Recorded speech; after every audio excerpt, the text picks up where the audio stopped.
Well, folks, guess what? It's really happened. The National Party have suddenly woken up and they've got a policy on the line. And it was a beauty. It was all for farmers, really giving farmers a bit of a glimmer of hope.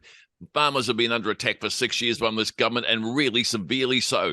Their income has been really, really lapsed. Also, New Zealand's balance of payments is in a shocking situation, and probably the worst it's ever been. An economist just recently said to me that the balance of payments is worse than inflation. So that really is going to hurt us all eventually. So these farmers, we're going to rely on them to get up and get things going. National Party's done the right thing. Let's bring Vaughan in. Hey, Vaughan, how are you, brother?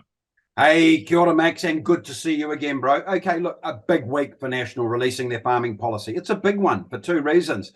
The primary sector brings in around 50 billion in export receipts, so that's an important part of any economic recovery. And so I'm sure that National Party have released this policy with that in mind. The second big reason, at the 2020 election, National lost a big chunk of the traditionally loyal farming vote, so they're clearly on a mission to win these voters back. So first things first, Max, well done to National for releasing a big policy, but there are a couple of red flags in my mind that I believe are potential vote killers. Number one, reinstatement of live animal exports. I can tell you, Max, that is a modern day consumer driven by all things ethical and sustainable. That'll go down like a cold cup of sick, bro. The Green Party are going to have a field day with that one. Number two, scrapping of the minimum wage in the farming sector, which is $30 an hour. That says to the voters, farmers can't afford to pay $30 an hour. But worse still, the policy encourages paying as little as possible, down to minimum wage of $22.70,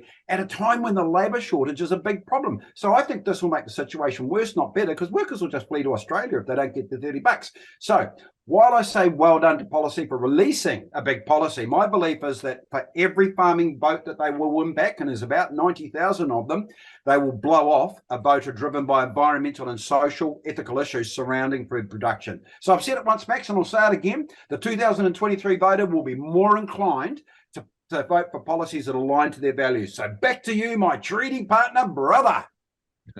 Well, what's happened to you?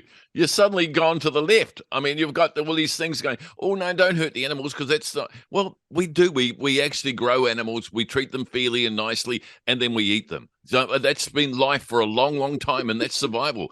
And look, putting them offshore and live exports, they've given undertakings that they'll be treated most humanely. So I can't see where that's going to be a problem, but I can't understand why you're suddenly taking the sides. But anyway, the other factor is, I think about with the balance of payments issue, that is critical. Now, the big one that they're talking about is immigration and bringing people in and being able to, rather than pay them some inflated, stupid rate, which is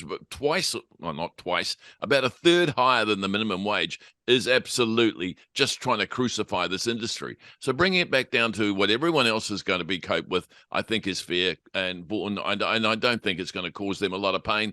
I mean, people are already shipping themselves off to Aussie because of this government's policies. And look, this one may create more jobs, hopefully, and allow people coming into the country. That's the big one that this policy is going to allow in. I think farmers are delighted, and I'm quite chuffed about it. Well done to National, and I've got to say, ACT's even more generous to farmers. But look, we'll just see. National's the big party here. Thanks, Vaughan. Catch you later.